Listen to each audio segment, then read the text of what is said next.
Hello everyone, welcome back to my YouTube channel nursing দুনিয়া with সোনালি। আমি সোনালি চলে এসেছি তোমাদের জন্য আবারও একটা নতুন ইনফরমেটিভ ভিডিও নিয়ে। আশা করি তোমরা সবাই ভালো আছো।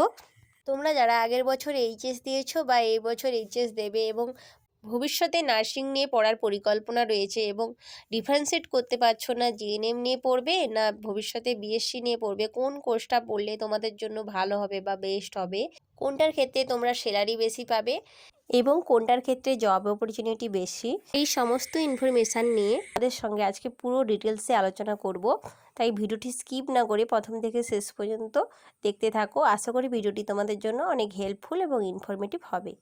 তো চলো ভিডিওটি শুরু করি। প্রথমেই বলবো, যারা আর্টস নিয়ে পড়াশোনা করেছো তারা শুধুমাত্র জিএনএম নিয়ে পড়াশোনা করতে পারবে, কিন্তু বিএসসিটা করতে পারবে না, কারণ বিএসসি করার জন্য সায়েন্স লাগবে তোমার। যারা সায়েন্স নিয়ে পড়েছো তারা বিএসসিটা ইজিলি করতে পারবে, কিন্তু যারা আর্টস নিয়ে পড়েছো তারা যদি বিএসসি করতে যাও তাহলে জিএনএম করার পরে পোস্ট বেসিক বিএসসি বলে 2 বছরের একটি কোর্স আছে, সেটি করতে হবে।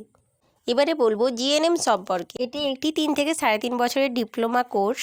গভর্নমেন্ট কিংবা প্রাইভেট যে কোনো ইনস্টিটিউশন থেকেই তুমি জিএনএম করতে পারবে।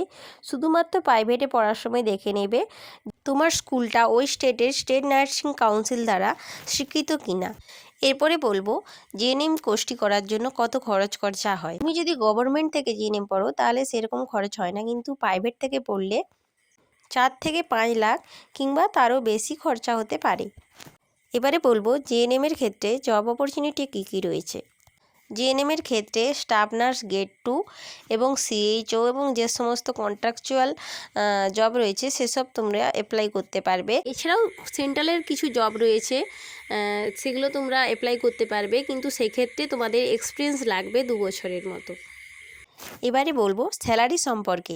তুমি যদি গভর্নমেন্ট সেক্টরে স্টাফ নার্স গ্রেড 2তে চাকরি পেয়ে থাকো তাহলে তোমার স্টার্টিং স্যালারি হবে 34 থেকে 35,000, কিন্তু তুমি সেন্ট্রালে যদি চাকরি পেয়ে থাকো তাহলে স্যালারিটা অনেকটা বেশি হয়ে থাকে, 60,000-এর উপরে অবধি স্যালারি হয়ে থাকে। এতক্ষণ বললাম জিএনএম সম্পর্কে, এবারে বলবো বিএসসি সম্পর্কে। এটি একটি 4 বছরের ডিগ্রি কোর্স। এবারে বলবো এই কোর্স পড়তে কত খরচা হয়ে থাকে।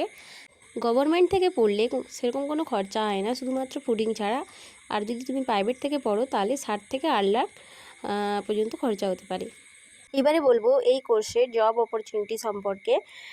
এই কোর্সটি করলে তুমি স্টাফ নার্স গ্রেড 2 ছাড়াও বিভিন্ন সেন্ট্রালের এক্সামগুলি দিতে পারবে। এর একটা ভালো অপরচুনিটি হচ্ছে তুমি নার্সিং টিচার হিসেবে কাজ করতে পারবে। এবারে বলবো এর স্যালারি সম্পর্কে। তুমি এই কোর্সটি করার পরে যদি গভর্নমেন্টে চাকরি পেয়ে থাকো তাহলে তোমার স্যালারি হবে 44 থেকে 45,000। যদি তুমি প্রাইভেটে করো তাহলে 17 থেকে 22,000 পর্যন্ত স্যালারি হয়ে থাকে। ভিডিওটি এই পর্যন্ত।